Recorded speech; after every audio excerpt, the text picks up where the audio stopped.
بالعكس كنتفرج في ماتش ديال لي فار كونتر حوريه كوناكري او هورويا كوناكري الدقيقه 23 تقريبا، واحد الطاكل ديال واحد اللعاب ديالهم الايتور خان تنيري دي ميلو هذا واه.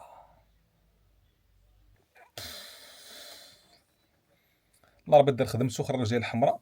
من بعد دقيقه تقريبا 38 جا واحد بينالتي نورمال عادي جدا، قصد الديفونسور في اليد ديالو، الجول مشى حط واحد القرعه ديال الماء لاويها في فوطه وحطها وسط من البوطو. الله ربي قال له ما يمكنش تبقى شي حاجه في البوطو راه ممنوع، خاص تخرج على البوطو. مشى بغا يحطها في الجناب، بقاو هنا كيتناقشوا، واحد كيقول لي لا خاص تحطها مورا البوطو، شدها. انتو كتشوفوا الكابيتان ديكيب لاح اللور. هادشي زعما كنشوفوا غير في هاد مع هاد الفراقي ديال افريقيا جنوب الصحراء. هنا دخلوا واحد راماسور بغى يحيدها هما يهجموا عليه. شوف كيفاش مشاو ليه، هذا هو الوليد اللي كان باغي يحيدها.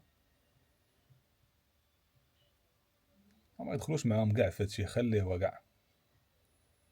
وكيحتجوا منوضين الروينه. شو واحد هنا كيقرا عليها ما عرف شنو كيقرا عليها تمايا، عاوتاني ردوا واحد البوطو للجناب.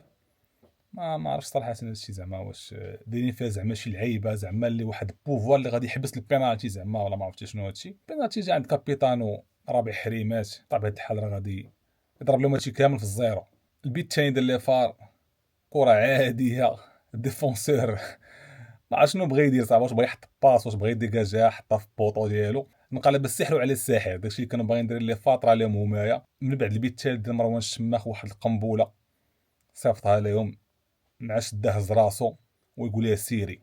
الرميله ملتهبه تبارك الله بالكوشيه ما شاء الله، حطها بتي فيلي وسيروا دابا تبعوا داكشي ديالكم يلا ما شاء الله على بي. شوف كيفاش هز راسو هو يصيفط، هذا ما ضربهاش، هذا صيفطها قال لي سيري ديك البلاصه. الكره كتشوفهم ما كدورش بزاف، كتعجبني هذه الكره هذه، ما كتكونش كدور، كتمشي مقاده، كتحط بتي فيلي بتواعر صراحه. لي فار ربحوا ب 3-0 4-1 في مجموع المباراتين اللي يخول لهم باش يتاهلوا لدور مجموعات في الشامبيونز ليغ. كنتمنى لهم كل التوفيق ويوصلوا ان شاء الله ابعد نقطه ممكنه.